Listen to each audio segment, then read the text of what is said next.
हरे कृष्णा, राधे राधे। व्रत विधि उपाय में सभी लोगों का स्वागत करती हूँ। कैसे हैं दोस्तों आप सब लोग। दोस्तों आज की जो वीडियो है ये है हमारी छोटा सा प्यारा सा लल्ला के बारे में, यानी कि हमारे लड्डू गोपाल के बारे में। लड्डू गोपाल जी की सेवा इस विंटर में कैसे करना चाहिए, ठंडे के समय हमें क्या क्या करना चाहिए, क्या क्या अलग से हमें प्रिकॉशंस लेना चाहिए, ये उसी के ऊपर एक वीडियो है। दोस्तों मैं जहाँ रह रही हूँ यहाँ पे ठंडा अभी तक नहीं आया है, इसीलिए कई लोग मुझे पूछ चुके हैं कि आपने अभी तक लड्डू गोपाल जी को स्वेटर क्यों नहीं पहनाया। यही कारण है कि मैंने अभी तक गोपाल जी को स्वेटर नहीं पहनाया, क्योंकि यहाँ पे अभी भी बहुत गर्मी है। लेकिन भारत के कई सारे जगहों पे अभी बहुत ज़्यादा ठंडा हो चुका है और लड्डू गोपाल जी हमारे छोटा सा लल्ला है, छोटा सा बच्चा है, इनको गर्म कपड़ा पहनाना बहुत आवश्यक हो जाता है। ऐसे में कई सारे नए वक्त भी जो नया नया लड्डू गोपाल जी की सेवा लेके रखे हैं वो जानना चाहते हैं कि लड्डू गोपाल जी की सेवा इस समय कैसे किया जाता है। तो चलिए दोस्तों शुरू करते हैं आज का वीडियो। लेकिन अभी तक अगर आपने हमारे चैनल को सब्सक्राइब नहीं किया है तो प्लीज़ सब्सक्राइब कर लीजिए। लड्डू गोपाल रिलेटेड कुछ भी आपको जानना है आप बेझिझक लिख सकते हैं, मैं आप सभी लोगों का क्वेश्चन का आंसर देने की पूरी कोशिश करूँगी। दोस्तों लड्डू गोपाल जी जब घर पर आते हैं उनका मनमोहक चेहरा देख के ही हमें उनसे प्यार हो जाता है। तो लड्डू गोपाल जी जब घर पर आता है तो मान्यता अनुसार कि ये घर उन्हीं का हो जाता है, क्योंकि देखिए बाल स्वरूप है लेकिन है तो भगवान ना। कोई भगवान को जब आप घर में ला रहे हो तो घर अपना थोड़ा ही रहता है, तो वो घर तो भगवान का हो जाता है। और लड्डू गोपाल जी के घर में उन्हीं के फैमिली के सदस्य बन के हम लोग साथ में रहते हैं। ऐसे मनोभाव लेके जब आप पूजा करोगे, सेवा करोगे, तो देखना सेवा कितना आसान हो जाता है, कितना सहज हो जाता है। और बिल्कुल आपको ऐसा नहीं लगेगा कि अब क्या करूँ, अच्छा नहीं लग रहा है, ऐसा कभी नहीं लगता है। छोटे से बच्चे हैं, नटखट है, और उनको सेवा भी उसी हिसाब से किया जाता है। जब ठंडे के समय आ जाता है, वैसे तो लड्डू गोपाल जी को बहुत लोग खुद ब्रह्म मुहूर्त में उठ जाते हैं, स्नान आदि करके लड्डू गोपाल जी को भी उठा देते हैं। मेरे पर्सनली ये मानना है कि ये बहुत ही छोटे बाल स्वरूप है, तो इनको ठंडे के टाइम पे थोड़ा सा टाइम लेके, जैसे हल्का हल्का जब दिन की उजाला आने लगे, एकदम अंधेरे में ही उठा के स्नान करना, ये थोड़ा सा मुझे ऐसा लगता है कि छोटा बच्चा ही तो है। तो इनको मैं थोड़ा सा 6 बजे तक, 6 से 7 बजे तक उठाती हूँ। तो ऐसे उठ जाते हैं। उठ जाने के बाद सबसे पहले तो उनको गर्म कपड़े ओढ़ के बैठा दीजिए और 1 गिलास गर्म दूध का भोग लगा दीजिए। अब दूध बहुत लोग बोलते हैं कि इतनी सवेरे सवेरे दूध आता नहीं है, तो देखिए घर पे आपका जैसा है बंदोबस्त जो भी है, आप हर चीज़ तो चेंज कर नहीं सकते। तो अगर आपके घर में जैसे कल शाम को दूध आई है, गर्म करके अपने फ्रिज में रखा हुआ है, तो वो दूध भी आप गर्म करके फिर से लड्डू गोपाल जी को दे सकते हैं, क्योंकि ये हमारे घर का छोटा बच्चा रहता है तो हम तो ऐसे ही करते हैं। तो गर्म करके दीजिए। लेकिन एक बार जब दूध का भोग लग जाता है तो उसी दूध को दोबारा गर्म करके वापस भोग लगाना सही नहीं है, क्योंकि उस दूध का भोग लग चुका है। तो जो दूध का भोग नहीं लगा है वो हमें लगाना है।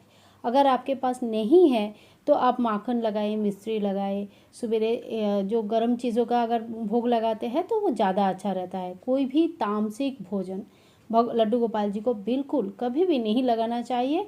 और इस बात का खास ध्यान रखना चाहिए कि आपको प्याज लहसुन नहीं खाना। घर में जो है प्याज लहसुन बनाना है तो ठीक है, अलग से बनाए, अलग से उनके लिए जगह रखें। जिसी में लड्डू गोपाल जी की भोग बनेगा उसमें प्याज लहसुन वगैरह नहीं बननी चाहिए। इसके बाद जैसे थोड़ा थोड़ा धूप आने लगती है, 7:30 8 बज जाता है, तो लड्डू गोपाल जी को बढ़िया से हल्का गुनगुना पानी में स्नान करवा दीजिए। स्नान के पानी में रोज़ नॉर्मल साधारण शुद्ध जल से स्नान करवाए। बहुत लोग लड्डू गोपाल जी को स्नान करवा के वो पानी अपना पी लेते हैं, क्योंकि ये भगवान का चरणामृत हो जाता है। और बहुत लोग वो उस पानी को जो पेड़ पौधे में डाल देते हैं। तो जैसा आपका सुविधा है, जैसा आपका मन का विचार है, उस तरह से आप कर सकते हैं, दोनों सही है। तो पेड़ पौधे में डाल देने के बाद लड्डू गोपाल जी को अच्छे से आप कपड़े पहना लीजिए। अगर हल्का ठंडा है तो वेलवेट वगैरह का कपड़ा आता है वो पहनाए। ज़्यादा ठंडा है तो टोपी स्वेटर आता है बहुत बढ़िया बढ़िया डिज़ाइन का।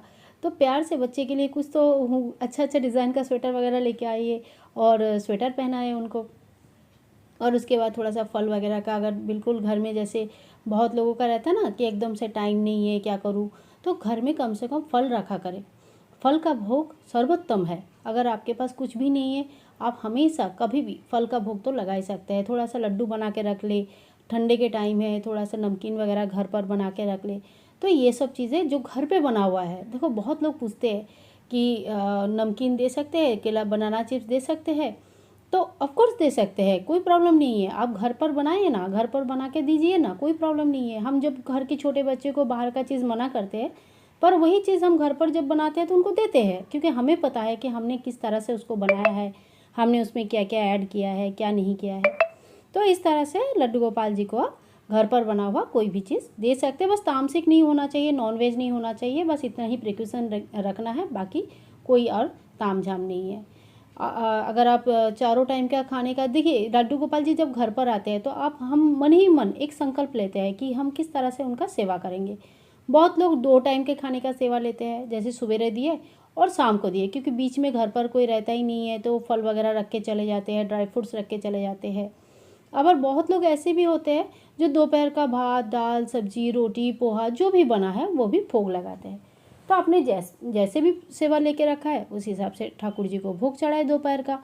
और अगर आपने दोपहर का सेवा नहीं लेके रखा है तो ड्राई फ्रूट्स वगैरह रख दें, हनी का एक बॉटल रख दें, या गोमाता साथ में रखें हमेशा, क्योंकि कभी क्या होता है, माना जाता है कि छोटे बच्चे हैं, उनको भूख लगती है, तो वो हमारे पास थोड़े बोलने आएंगे कि हमें भूख लगी है, तो गौ माता उनके पास होना चाहिए। इससे क्या होता है, वो तो गौ माता के साथ खेलते ही है, बछड़े के साथ खेलते ही है, और साथ में दूध भी पी लेते हैं। तो देखिए ये सारे ना मन की भाव होता है, ऐसा नहीं कि ऐसा तो होता ही नहीं है कभी, मैंने तो ऐसा होते हुए कभी देखा ही नहीं। तो कलयुग में हमारा इतना सौभाग्य कहाँ है, लेकिन हमारे मन की वो भाव है जो भगवान देखते हैं। ये नहीं देखते हैं कि आपने 1 एप्पल चढ़ाया कि 10 एप्पल चढ़ाया। सच देखा जाए तो हमारा किसी के बस के बात है क्या कि हम भगवान का पेट भर सके। ये तो हमारा मन की भाव है जो हम उनको कब कब क्या क्या दे रहे हैं। फिर जो लोग दोपहर को सुलाना चाहते हैं वो दोपहर को सुला दीजिए। और बहुत जगह पे, जैसे मैंने खुद भी दोपहर को सुलाने का मैंने नियम नहीं लेके रखा है, तो मेरे गोपाल जी दोपहर को नहीं सोते हैं, मेरे बच्चे भी नहीं सोते हैं, वो लोग भी जगे रहते हैं। शाम को फिर आपको थोड़ा सा दूध का या मक्खन मिश्री का या किसी भी चीज़ का जो आपके घर में बनता है उस चीज़ का आप भोग लगा दीजिए, और रात को डिनर करवा के सुला दीजिए। रात की डिनर का टाइम जो है एकदम फिक्स रखें, जैसे 8 बजे से 9 बजे के बीच आपको देना है, या 7 बजे से 8 बजे के बीच देना है। जैसी जगह पे आप रहते हैं उस जगह के हिसाब से टाइम फिक्स करके आप जो है डिनर करवा के ठाकुर जी को अच्छे से सुला दीजिए। इस समय बिस्तर भी गर्म बिस्तर होना चाहिए, जैसे थोड़ा सा कंबल वगैरह थोड़ा जो गर्म रखे ऐसे बिस्तर का व्यवस्था करें। और हो सके तो अगर डेली भी नहीं हो पा रहा है तो किसी किसी दिन भी अगर हो पाए तो आप ठाकुर जी को सुलाने से पहले थोड़ा सा तिल का तेल लेके मालिश कर दीजिए हाथ में, पैर में। इससे क्या आपका जो विग्रह है वो तो चमकदार अच्छा रहेगा ही रहेगा, साथ में जो आपका मन की जो सात्विकता है, आपका मन जो है लगा रहेगा, और जो बाकी गलत चीज़ें हैं ना, ये सारे चीज़ों से अपना मन दूर रहता है। जो गलत चीज़ें हैं उस सब से अपना मन जो मन को अच्छे प्लस जो पॉजिटिव दिख होता है उधर लेके जाना चाहिए। तो इस तरह से ठाकुर जी की पूरे दिन की सेवा होती है। जब जब आपके घर में कोई पूजा अर्चना, कोई फेस्टिवल्स होगा, कोई विशेष अनुष्ठान होगा, उस दिन अच्छे से खीर पूरी या तो बढ़िया सा कोई नाश भोग बनाए, भगवान जी को चढ़ाए। शनिवार खिचड़ी की भोग चढ़ा सकते हैं, ठाकुर जी को खिचड़ी बहुत प्रिय होती है, सभी को पता है। तो शनिवार उनको खिचड़ी की भोग चढ़ाए। ठाकुर जी को जब भी आप भोग चढ़ाएंगे तुलसी के पत्र अर्पण करना बिल्कुल ना भूलें। या तो फिर एक काम करें, सुबेरे 1 कटोरे में तुलसी के पत्ते रख दीजिए ठाकुर जी के सामने। दिन भर आप भोग चढ़ाते रहे, ठाकुर जी के सामने तुलसी के पत्र पहले से ही रखा है तो आपको अलग से तुलसी पत्ते लगाने की ज़रूरत नहीं पड़ेगी। तो ये एक मोटा मोटी आपको जो है आइडिया दिया है कि ठाकुर जी को किस तरह से सुबह से लेकर शाम तक उनकी सेवा करना चाहिए। और भले ये सुनने में बहुत ज़्यादा बड़ा लग रहा है, लेकिन ये जो लोग करते हैं ना उनका डेली का काम है, और ये बहुत आसान तरीके से वो मैनेज भी कर लेते हैं। सुबह 10 मिनट, दोपहर को 10 मिनट, रात को 10-15 मिनट टाइम देते हैं, तो उसी से बड़ा अच्छे से ठाकुर जी का सेवा भी हो जाता है, मन भी साफ रहता है, मन भी अच्छा रहता है, और ठाकुर जी भी खुश रहते हैं। जिस घर में ठाकुर जी की इस तरह से सेवा होती है उस घर में दुख नहीं होता है, दुख दर्द नहीं होता है, जो कुछ जो बिगड़ा हुआ काम है वो बन जाता है। पर एक बात मैं आप सभी से कहना चाहती हूँ कि सिर्फ मेरा बिगड़ा हुआ काम बन जाएगा, मेरा ये काम बन जाएगा, ये सोच के सेवा मत करें। घर का छोटा सा बच्चा है, लल्ला है, प्यार करें, दिल से प्यार करें, तो बच्चे भी आपसे दिल से प्यार करेंगे और भगवान बन के आशीर्वाद भी करेंगे। तो दोस्तों, अगर ये वीडियो आप सभी लोगों को अच्छा लगा है तो एक लाइक ज़रूर करें, चैनल को सब्सक्राइब करके रखें। ऐसे ही लड्डू गोपाल जी के ऊपर बहुत सारे वीडियोस चैनल में ऑलरेडी अपलोडेड है, आप वो सारे चेक कर सकते हैं। अभी भी नया नया बहुत सारे वीडियोस आने वाली है, सत्य घटनाएं आने वाली है, तो देखना बिल्कुल ना भूलें। मिलते हैं नेक्स्ट वीडियो में, तब तक के लिए विदाई दीजिए। हरे कृष्णा, राधे राधे।